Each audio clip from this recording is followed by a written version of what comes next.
Hey, I'd like to welcome you back to Vox Terra. So today I want to talk about Joe Biden's canceling of the Keystone XL pipeline and let you know what you need to know. So what you need to know about this is that environmental groups and tribes, native tribes, are cheering this.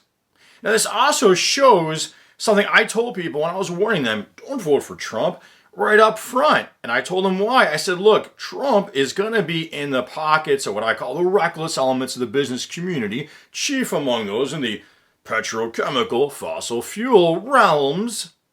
And the Democrats are more historic, and an example are more historically receptive to the environmentalists. And an example I gave shortly after Trump came in was the Keystone XL pipeline. So the Keystone XL pipeline has been opposed all along by a coalition of environmentalists and some native tribes. The Obama administration at first wanted to go through with it. My impression from that administration is they like to, get along with some of the big corporate interests. Can't blame them. They want to tell themselves that, hey, pipelines are wonderful because, you're shipping the oil through a pipe instead of on trucks. It's better. That's what they want to tell themselves and pretend it was a good move. Well, the environmentalists were opposing it. Then Obama backed down, went along with the environmentalists. Trump got in there and pushed it through. We're going to build that pipeline. It's a difference. So why did environmentalists oppose it? And tribes. Here's why, mostly from the environmentalist point of view. Tar sands. The Keystone XL pipeline was meant to ship what are called, oil derived from the tar sands from Alberta. Those tar sands, according to the Union of Concerned Scientists, that method of getting oil is dirtier than traditional or other methods of oil extraction. According to the article, on a lifetime basis, this is from Union of Concerned Scientists, on a lifetime basis, a gallon of gasoline made from tar sands produces about 15% more carbon dioxide emissions than one made from conventional oil. Now next, both the tribes and the environmentalists were opposed to these big pipelines because they can leak and burst. And then they're going to contaminate the water on those tribal lands and just water all humanity needs with those toxic chemicals.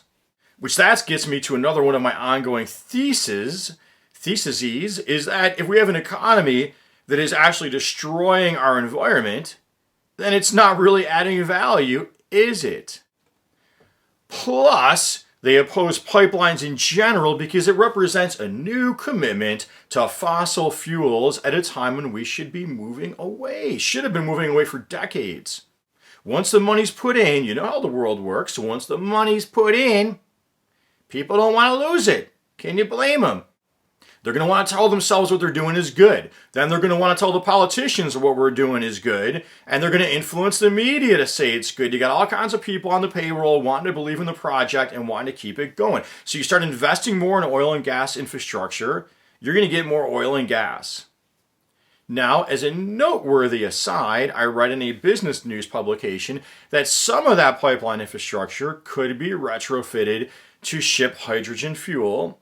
And hydrogen fuel, as I showed you in an earlier video, can be made either greenly or not greenly through fossil fuels.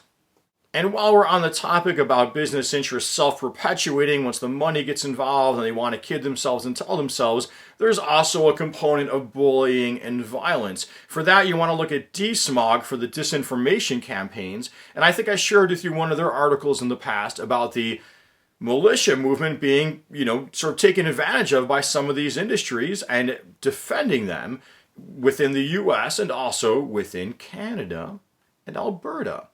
I hope you found this video helpful, that we can move the Biden administration in a more environmentally friendly direction, but we've got to do that, and right now he's open. That this was a win stopping Keystone XL pipeline. We don't want more oil and gas infrastructure. And until next time, if you did find it helpful, please comment, please like, please subscribe, and click that notification bell. Please share my videos. Helps help build up the subscribers. and consider donating a PayPal or Patreon. And until next time, as always, peace be with you.